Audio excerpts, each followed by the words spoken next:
નમસ્કાર, star India TV ન્યૂઝમાં આપનું હાર્દિક સ્વાગત છે। આપ જોઈ રહ્યા છો સ્ટાર ઇન્ડિયા ટીવી ન્યૂઝ, સત્યની વાતે સત્યની સાથે।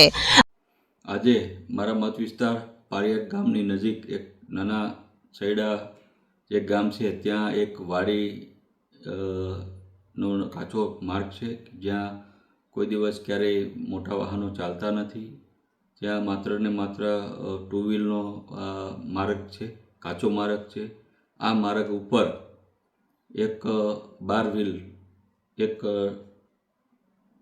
ટ્રક કન્ટેનર જે રાજસ્થાન પાસિંગ છે, જેનો નંબર છે RJ19GG4054, જે શંકાસ્પદ ટ્રક આ વાડી વિસ્તારમાં ખૂંચી ગયેલો। ત્યાંના નાના સૈડાના ગામના આગેવાનો લોકોએ મને સવારમાં 8 વાગે ફોનમાં માહિતી આપી કે સાહેબ આ એક ટ્રક જે છે 12 વ્હીલવાળો અમારી વાડી પાસે ખૂંચી ગયો છે, જેની અંદર ખૂબ જ શંકાસ્પદ જથ્થો હોય એવું જણાઈ રહ્યું છે। જેના અનુસંધાનમાં તાત્કાલિક મેં પારિયાદ પોલીસને જાણ કરેલી કે આ ઘટનાની સ્થળ વિઝિટ કરો અને આ જે કાંઈ હોય એમાં સાચી હકીકત બહાર લાવો।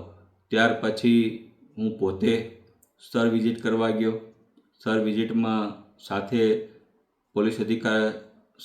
પોલીસ અધિકારી પીઆઈને પણ સાથે રાખેલા। ટ્રકની તપાસ કરતાં મને જણાવ્યું કે ટ્રક જે છે એ રાજસ્થાન પાસિંગનો હતો, જેનો ડ્રાઈવર જે છે એ ફરાર થઈ ગયેલો, કોઈપણ પ્રકારના બિલ નહોતા।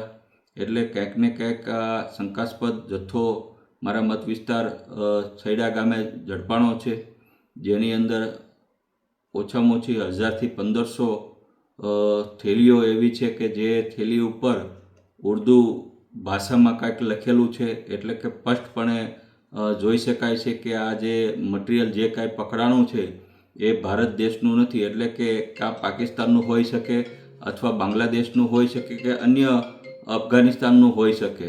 એટલે કે આ જે શંકાસ્પદ જે જથ્થો છે એ પાવડરના સ્વરૂપમાં જોવા મળે છે, અમુક ચોખાના સ્વરૂપમાં કદાચ આ જોવા મળી રહ્યો છે।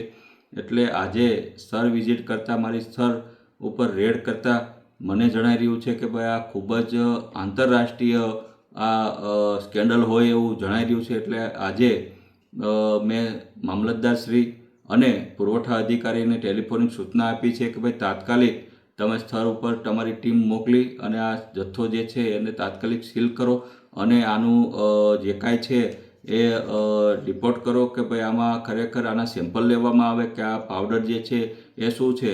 જો પાકિસ્તાનથી આ જથ્થો આવેલો છે, શું આમાં ડ્રગ છે, હેરોઇન છે, શેનો જથ્થો છે કે પછી ચોખાનો છે, તો આનું જીએસટી બિલ છે કે આ શું છે।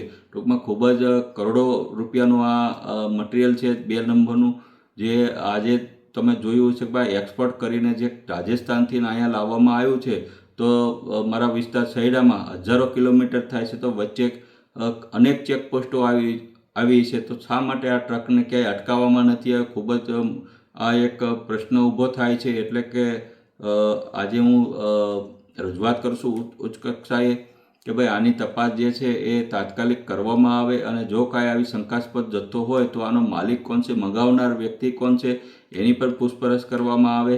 એટલે કે આ જે ટ્રક છે એમાં જે કાંઈ શંકાસ્પદ જથ્થો પકડાણો છે એને તાત્કાલિક સીલ કરી અને એનો અલગ અલગ રિપોર્ટ કરવામાં આવે, FSL રિપોર્ટ કરવામાં આવે, જેથી કરીને જો ડ્રગ્સ કે હેરોઇન હોય તો પછી કોના દ્વારા મોકલવામાં આવ્યું છે અને કોને મોકલવામાં આવ્યું છે તેની પણ નિષ્પક્ષ તપાસ કરવામાં આવે।